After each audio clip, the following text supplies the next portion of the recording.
Hello and welcome to Doh Athan. It's a weekly podcast that brings you human rights stories from Myanmar.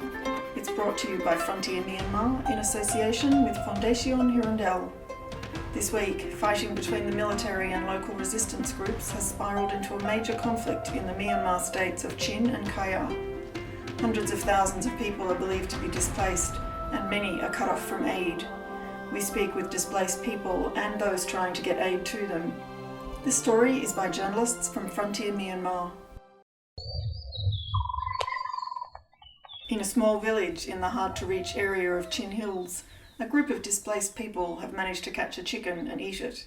One of the men, Koman, told us that after a grueling journey, they've been eating well for 2 days. Some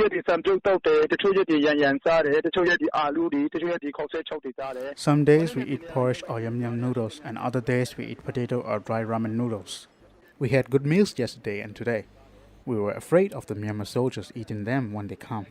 So we killed chicken and pigs in the village and cooked them.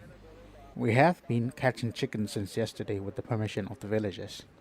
Koman is an internally displaced person, or IDP, who had to flee his home in Mindat in Chin State. Conflict was triggered in Mindat after 4 women and 3 men were arrested during an anti-coup rally in Mindat on April 24.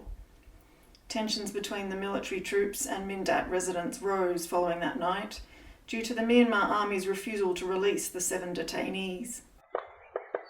The firearm battle that began that day soon escalated into bombings of homes using artillery shells. When the junta's forces stormed Mindat, they captured a number of young men and have been accused of using human shields. Koman fled his home in Mindat seeking safety. He spent 2 nights in the jungle as he travelled on foot to the village where he is now staying. At one point, they were forced to relocate again when they heard gunfire approaching.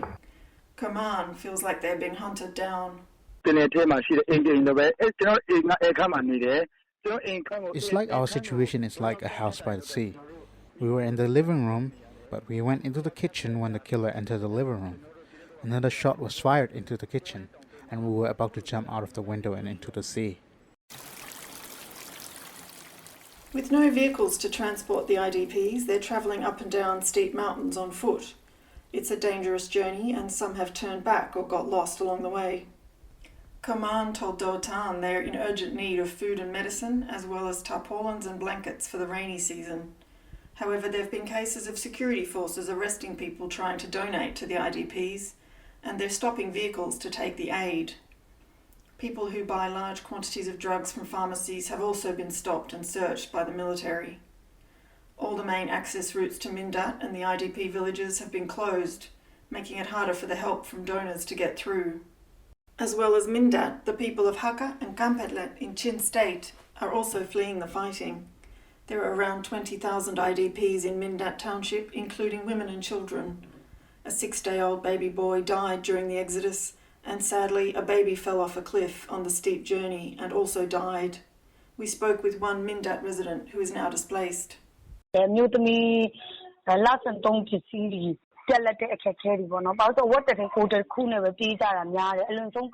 Women have to run with only one piece of clothing, so there is a shortage of women's sanitary pads. Other pregnant women also have some difficulties. Because of the conflict, pregnant women do not have access to health care. Pregnant women do not receive vaccination in time. Some expectant mothers give birth to babies while fleeing the war in Mindat. Children also suffer from malnutrition, diarrhea, and illness due to poor living conditions.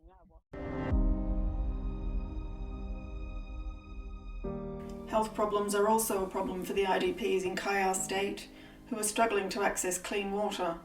The military has increasingly cracked down on Magwe, Sagaing and Mandalay regions in central Myanmar and Chin and Kayah states, where the people are taking up arms against the military. In the town of Dimorso in Kayah State, fighting between locals and the military has been underway since May 21st.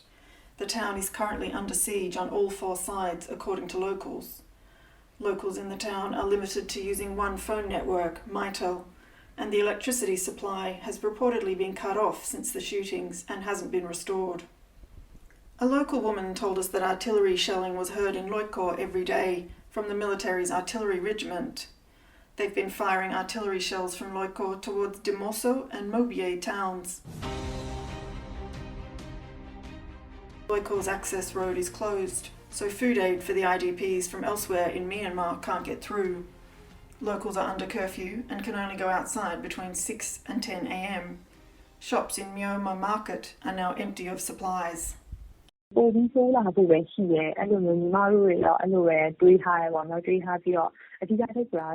situation is only going to get worse. The main thing is that we are more worried about the IDPs. It was reported that the locals were fleeing the war at the fork of the mountain in Riling. We have already bought relief supplies, but that morning we could not contact the IDPs because of the military artillery shelling. That's a woman who is trying to help the IDPs in Kayah State.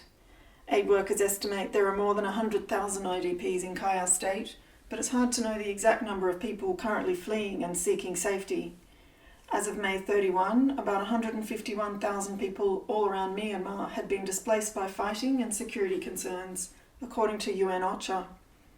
These include IDPs from Kayah, Kayin and Mon states, Eastern Bago region, and those from southern Myanmar. Most of the IDPs are in dire need of basic food, medicine and shelter as the rainy season approaches. I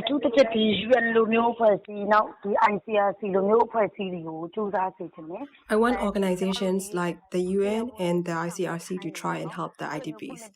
The IDPs will be a little safer only if IDP camps are opened officially. Another thing is that when donors donate to the IDPs, they donate individually, but their security is not guaranteed. Therefore, I want the big organizations to make it possible for donors to come and donate through official channels by negotiating with the State Administration Council. Otherwise, supplies from the individual donors and small charitable organizations will be difficult to reach for the IDPs. On the other hand, it is difficult to send relief items to them, and the IDPs may go hungry. That's a Chin woman who is assisting the IDPs. The United Nations and NGOs in Myanmar have said they're ready to provide humanitarian assistance to the IDPs, and they've called on security forces to allow direct access to those most in need. So far, the State Administration Council, led by the military, has not responded. We hope you enjoyed this edition of Doh Athan. You can listen to our podcast via Frontier Myanmar's website and Facebook page, and also our Doh Athan Facebook page. Our podcast can be found on SoundCloud, YouTube and iTunes. You can also listen live every Saturday night from 9 to 10 p.m. and Sunday morning from 6 to 7 a.m. on Voice of America Radio. The project to support human rights reporting is a partnership between Frontier Myanmar and Fondation Hirondelle, and it's made with the support of our donors.